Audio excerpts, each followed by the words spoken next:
Hello guys. हम आपकी 12th class का लेक्चर नंबर 6 पढ़ रहे हैं और यूनिट का नाम है करंट इलेक्ट्रिसिटी। आपने क्या पढ़ लिया था? ड्रिफ्ट वेलोसिटी के बारे में स्टडी कर ली थी। अभी हम नेक्स्ट टॉपिक स्टडी करेंगे किस किस के बारे में। जो आपने ड्रिफ्ट वेलोसिटी पढ़ा है वो और इलेक्ट्रिक करंट है उसके रिलेशन के बारे में। तो क्या पढ़ोगे? Relation between drift velocity and electric current, ठीक है ना।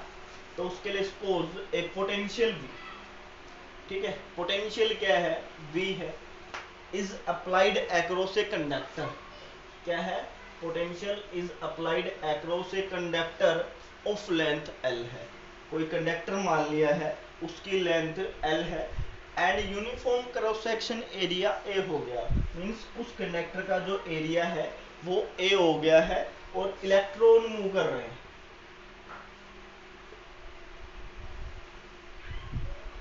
ठीक है। इलेक्ट्रॉन मूव कर रहे हैं इस डायरेक्शन में बिकॉज इलेक्ट्रिक फील्ड इस डायरेक्शन में, ठीक है। इलेक्ट्रिक फील्ड इस डायरेक्शन में, इलेक्ट्रॉन मूव इस डायरेक्शन में कर रहे हैं। अब क्या लिखोगे? Let E be the charge on electron. E है इलेक्ट्रॉन का चार्ज, ठीक है ना। वॉल्यूम ऑफ, लेट वॉल्यूम क्या होगा? किसका? कंडक्टर का। वॉल्यूम ऑफ कंडक्टर या वॉल्यूम ऑफ ए कंडक्टर। इस कंडक्टर का वॉल्यूम क्या होगा? इस कंडक्टर का वॉल्यूम हो जाएगा A L. Sir A L क्यों लिया? क्योंकि इसका एरिया माना है ए और एक टाइप से रेक्टेंगुलर हो गया है, ठीक है ना। और किसी का एरिया या मान लो रेक्टेंगुलर का एरिया लेंथ इनटू ब्रेथ या फिर कुछ भी मान लो, एरिया हो गया ए। दो चीजों को रिप्रेजेंट करता है, ठीक है ना। एरिया भाई आप ये मान लो लेंथ इनटू ब्रेथ और इसको, इसकी लेंथ को भी एल से डिनोट किया है, ऐसा ही कुछ है, ठीक है ना। एरिया हो गया दो के लिए और एक के लिए एल हो गया, जितनों को सेम मान लो L into L into L, कोई बात नहीं है, कोई दिक्कत नहीं है, ठीक है ना। आप सोच रहे हो सर आप क्या बता रहे हो, एक तो लेंथ के लिए एरिया पहले भी हो गया फिर लेंथ के लिए हो गया, लेकिन हम तीनों को सेम सही मान सकते हैं। इसके लिए यूनिफॉर्म क्रॉस सेक्शन उसका एरिया ए बी दे दिया है और उसका वॉल्यूम हो गया है, ठीक है ना। अब number of electron in a conductor, let number of electron in a conductor, कि नंबर ऑफ इलेक्ट्रॉन कितने होंगे किसी कंडक्टर पे।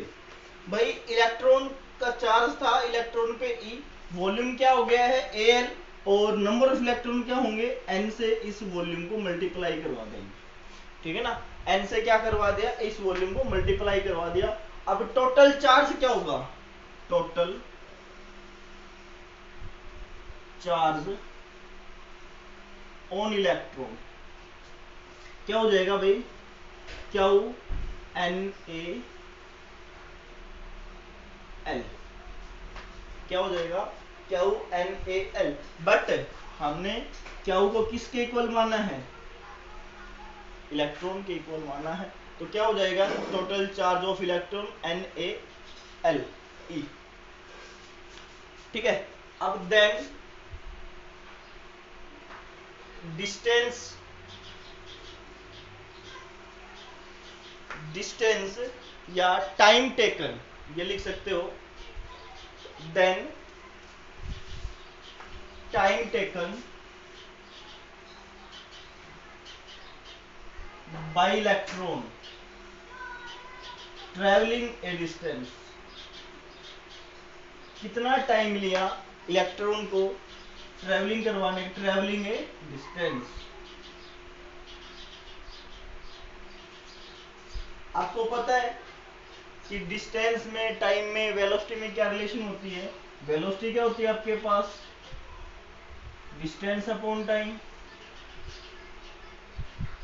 वेलोसिटी क्या होती है? Distance upon time. और टाइम क्या निकाल लेंगे यहां से? Time is equal to distance upon velocity. Time क्या निकाल लेंगे, distance upon velocity. It means कि जो टाइम t है वो डिस्टेंस क्या है आपकी l, डिस्टेंस है ना कंडक्टर की l है, और वेलोसिटी vd है। ठीक है, वेलोसिटी क्या है, vd है। इक्वेशन फर्स्ट मान ली हमने। ठीक है, अब करंट क्या होता है, चार्ज अपॉन टाइम, मींस क्या हुआ अपॉन टी। अब चार्ज हमने क्या निकाला था, NaLe, चार्ज की वैल्यू रख दे NaLe। ठीक है, टाइम निकाला आपने अभी अभी L अपॉन Vd, लिख लिया अपॉन L अपॉन Vd। क्या निकाला, I इज इक्वल टू, देखो भाई सबसे पहले हमने let E be the electron charge लिखा। ठीक है ना, क्या लिखा, E be the electron of charge E है, वॉल्यूम कितना हो गया, Al हो गया है, एरिया ऑफ क्रॉस सेक्शन है और L लेंथ ली हुई है। Number of electron in a conductor, number of electron के लिए n से मल्टीप्लाई, ये एक के लिए था, नंबर ऑफ n के, नंबर ऑफ n के लिए आ गया है, मींस इनटू में n हो गया नंबर के लिए। Total charge of electron NaLe। ठीक है ना, अब time taken by the electron travelling a distance, उन्होंने टाइम कितना लिया किसी डिस्टेंस को ट्रेवल करने के लिए, तो वेलोसिटी क्या होती है, डिस्टेंस अपॉन टाइम। तो टाइम क्या हो गया, डिस्टेंस अपॉन वेलोसिटी, यही होता है ना भाई, अरे यही होता है ना, बोलते नहीं हो भाई तुम।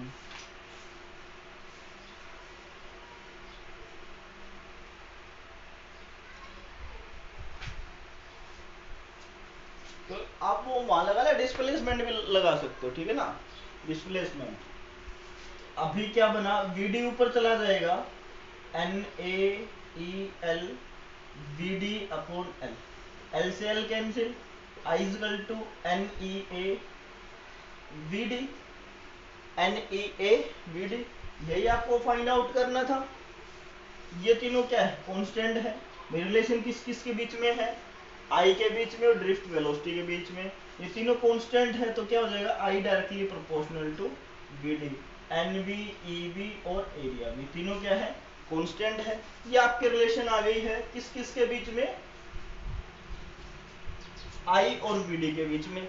अगर एक और कुछ करना चाहो तो आपको पता है म्यू, अभी अभी पिछली क्लास में हमने किया था, म्यू इज इक्वल टू क्या, ड्रिफ्ट मोबिलिटी था, Vd अपॉन E, तो Vd की वैल्यू क्या आ जाएगी, म्यू E, तो आप Vd की वैल्यू भी रख सकते हो यहाँ पे, तो I is equal to NeA mu E, ये रिजल्टेंट भी आप फाइंड आउट कर सकते हो।